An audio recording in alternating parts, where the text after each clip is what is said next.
నిజం ఎప్పుడు చేదుగానే ఉంటుంది. మనం నిజం చెప్తే చాలామందికి నచ్చదు. ఇప్పుడు చంద్రబాబు నాయుడు అధికారంలోకి వచ్చిన తర్వాత అధికారంలోకి రావడానికి వాళ్ళు ఇచ్చినటువంటి హామీలకు సంబంధించి ఒక్కొక్క హామీకి సంబంధించి వాళ్ళు పంగనామాలు పెడతా ఉన్నారు. ఏదైతే సూపర్ 6 అని చెప్పారో ఆ సూపర్ 6 అమలు చేసేటువంటి ఆలోచన వారికి లేదు అని చెప్పి మొదటి నుంచి చెప్తా ఉన్నాం. ఈ రకంగా మనం వీడియోలు చేస్తూ ఉంటే వీడు ఈ ప్రభుత్వం ఏర్పాటు జరగడం, జగన్మోహన్ రెడ్డి ఓడిపోవడం వల్ల వీడి ఫ్రస్ట్రేషన్లో లేకపోతే వీడికి పేటీఎం అందిందో, పేటీఎం రూపంలో డబ్బులు వచ్చాయి కాబట్టి వీడు పేటీఎం బ్యాచ్ అని చెప్పి ఈ రకంగా వీడియోలు చేస్తూ ఉన్నారని చెప్పి చాలామంది అన్నారు. నేను మాట్లాడింది నిజమే, నేను ఎప్పుడు అబద్ధం చెప్పలేదు.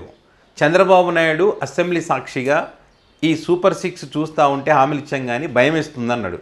అదే విషయానికి సంబంధించి మనం మాట్లాడాం, ఆయన మాటలు చూపించాం, దానికి సంబంధించి వాళ్ళ ఉద్దేశం ఏందో కూడా మనం చెప్పే ప్రయత్నం చేసినాం. ఇక నారా లోకేష్ శాసన మండలిలో తల్లి వందనానికి సంబంధించి ఏం చెప్పారు? రోడ్ మ్యాప్ వేస్తూ ఉన్నాం, అంత తొందరగా ఉంది, నిదానంగా చేద్దామని చెప్పి ఆయన మాటలే, ఆయన చెప్పినటువంటి మాటలకు సంబంధించి మనం చూపించి చెప్పే ప్రయత్నం చేసినాం. ఇక ఫ్రీ బస్సుకు సంబంధించి వెంటనే వచ్చేస్తుందన్నారు కదా, మరి ఇప్పుడు 2 నెలల కాలం అయింది, విధి విధానాలు ఖరారు చేస్తామన్నారని చెప్పి వాళ్ళ ఆ శాఖకు సంబంధించినటువంటి మంత్రి చెప్పిన విషయాన్ని మనం చెప్పినాం. వాళ్ళ ఉద్దేశాలేంటో మనం చెప్పే ప్రయత్నం చేసినాం. ప్రజలకు తెలియాలి కదా నిజం ఏది అబద్ధం అనేది, మన బాధ్యత అదే కాబట్టి చెప్పే ప్రయత్నం చేసినాం.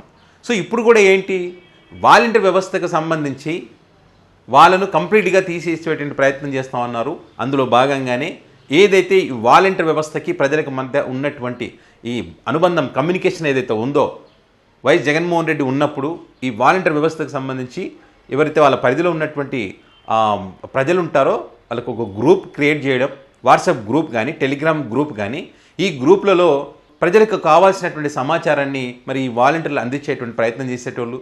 ఏదైనా మీ ప్రాంతానికి ఈరోజు రేషన్ అందుబాటులో ఉంటుంది, లేకపోతే పింఛన్లు రేపు ఉదయం వస్తాయని చెప్పడం కానీ, ప్రభుత్వానికి సంబంధించినటువంటి అనేక విషయాలు అందులో పొందపరిచిన గ్రూపులు పెట్టడం, అంటే కంప్లీట్గా ప్రజలకు ప్రతిదీ కూడా తెలియజేసేటువంటి ఒక కార్యక్రమాన్ని వాలంటీర్ల ద్వారా చేశారు గతంలో. అలాంటి ఈ గ్రూప్స్ అన్నీ కూడా ఇప్పుడు టీడీపీ కూటమి ప్రభుత్వం ఉంది కదా, వెంటనే నిన్న ఆదివారం అని కూడా చూడకుండా సెలవు దినం రోజు ఇమ్మీడియట్గా ఈ సాయంత్రం వరకు అన్నీ కూడా ఫటాఫట్ జరిగిపోవాలి, ఆ గ్రూపులన్నీ డిలీట్ చేసేయండి, ప్రజలకు వీలైతే స్వచ్ఛందంగా దాంట్లోకి వెళ్ళి రిమూవ్ కామని చెప్పండి, వాళ్ళకి చెప్పండి అని చెప్పి కూడా కలెక్టర్లకు ఆదేశాలు అందినాయి. ఒక జీవో కూడా రిలీజ్ చేసేసినటువంటి పరిస్థితి. అంటే ఇంకా వాలంటీర్ వ్యవస్థ ఉండదు. మనం మొదటి నుంచి ఇదే చెప్తా ఉన్నాం. మొదటి నెల వాళ్ళు పింఛన్లు అందించినప్పుడే మనం దానికి సంబంధించి వీడియో కూడా చేశాం. ఆ వీడియోలో క్లియర్గా చెప్పాం, వీళ్ళు పెన్షన్లు ఇస్తున్నారు కానీ, వీళ్ళు పింఛన్స్ అయితే ఇస్తున్నారు కానీ వాలంటీర్లను అయితే పక్కన పెడుతున్నారని చెప్పాం. మరి ఆ రకంగా మొదటి నెల పక్కకు పెట్టారా? మరి 2వ నెలలో పింఛన్ల కార్యక్రమానికి సంబంధించిన వారి చేత పింఛన్ల పంపిణీ చేస్తారని చెప్పి చాలామంది అనుకున్నారు వాలంటీర్లు. కానీ 2వ నెలలో కూడా అదే రకంగా చేస్తారు కదా.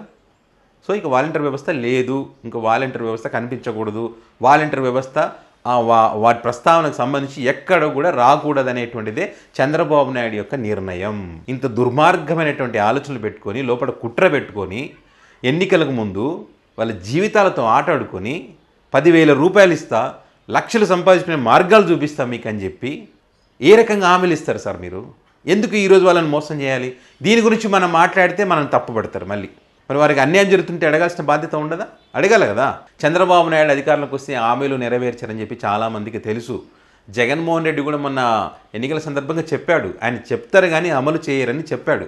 దానికి ఎగ్జాంపుల్స్ కూడా అనేక మీటింగ్లలో చూపించాడు కూడా, ఇట్లా ఉంటుంది అనేది నమ్మకండి అని చెప్పాడు. ఈరోజు ఏమైంది? వాలంటీర్లు కూడా నమ్మి ఓట్లు వేస్తారు, మాకు 5,000 కదా 10,000 వస్తుందని చెప్పి నమ్మి ఓట్లు వేస్తారు, నమ్మి ఓట్లు వేస్తే మమ్మల్ని మోసం చేస్తారని చెప్పి ఈరోజు వాలంటీర్లు ఏడుస్తున్నటువంటి పరిస్థితి. అనుభవించాల్సిందే, తప్పదు కదా. ఇంకా ఓట్లేసి గెలిపించారు కాబట్టి తప్పదు.